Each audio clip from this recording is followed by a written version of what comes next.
Hello YouTube, or in this case, hello Eric.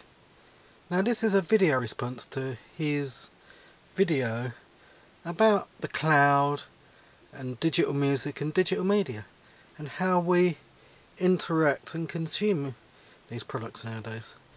Now I'm primarily concerned about music really. I think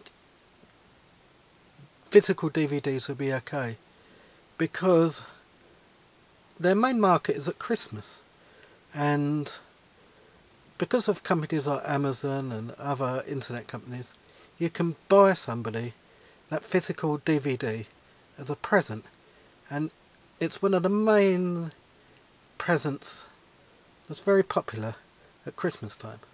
So I think they'll just about be okay. And I see many more titles being released on DVD nowadays, such as old television programs, films when VHS was still about, never got a release because the economics of releasing them, thanks to the internet, are a lot better now.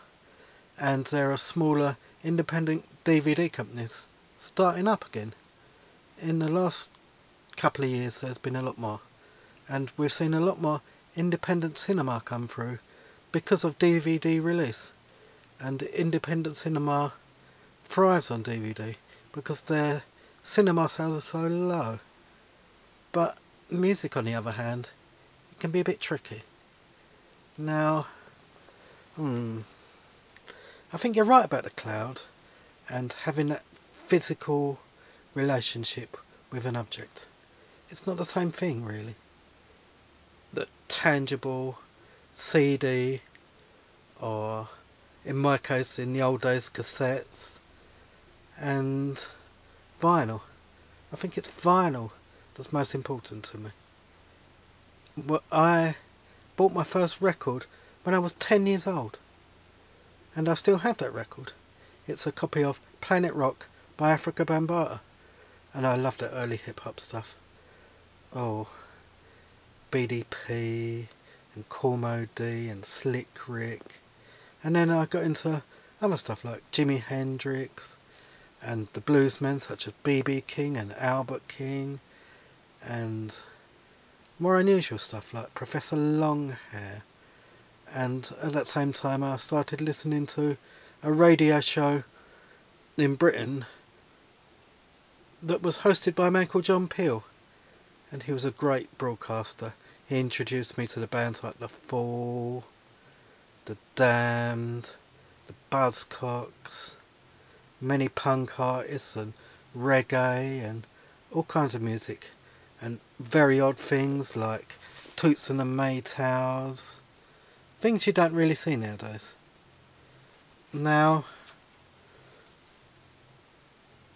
I always think about iTunes as well, and how iTunes is run, and I think how many people actually promote and pick the artists they think we're going to like.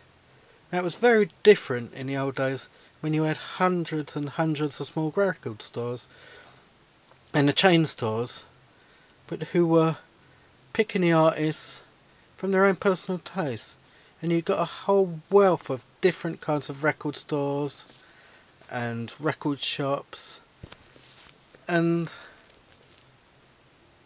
I think you're in danger with so few sellers of the music now of missing out on some unusual and different acts that I doubt would come through in things like Amazon and downloading and iTunes and the cloud. I think individual voices and difference is so important. I loved all kinds of music over the years, and when I was 10 I bought my first record in a record store in Southend-on-Sea. It's a record store that was called Golden Disc, and if you've ever seen the music video to Every Day's Like Sunday by Morrissey, you can actually see the record store I went to and bought my first record in.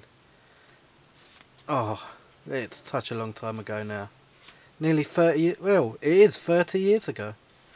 and I bought so many records over the years, but the records that mean the most to me are 45 RPM singles. Now, I'll never feel the same about CDs as I do these records. The covers and the sound, it's just so warm and inviting. They mean so much to me. Things like this. It's a copy of Virginia Plain by Roxy Music. A great single. And you get so many individual voices coming through like this. And it's not my original copy, but it's a remix of Planet Rock.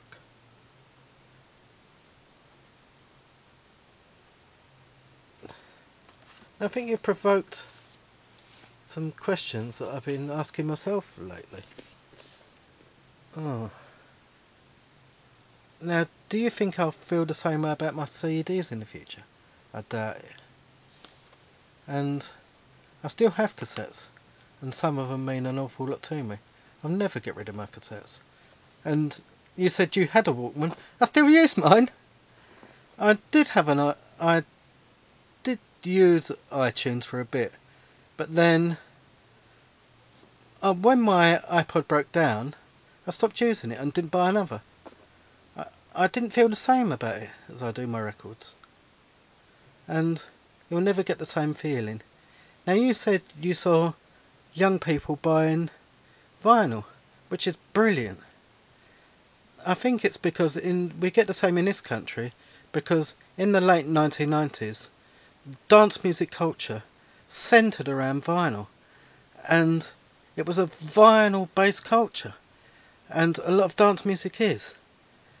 And whilst they're looking through this vinyl, they'll discover other things by happenstance and chance.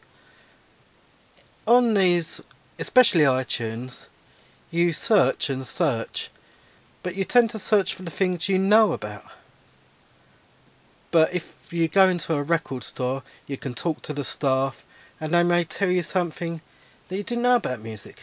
I've discovered many records in the past through talking to the staff in a record store, and you can't really talk to your computer in the same way. It's more of a two-way conversation with a real human being, rather than a mouse and a little bit of knowledge. Now, some of the music blogs do help in this. If you can find a music blog you like, it does help a lot if you are on some sort of digital platform. Now, and there is an ease of use, and if you know what you're looking for, it's very convenient. But I still prefer physical, hard objects, because they are tangible, and I know they'll be mine for as long as I want, and not at the whim and behest of some record company or music provider or film provider. Oh, thank you, Eric. You posed a good question there. I think I've answered it okay, really. I hope it's alright, but that's how I feel. Vinyl is best. See ya!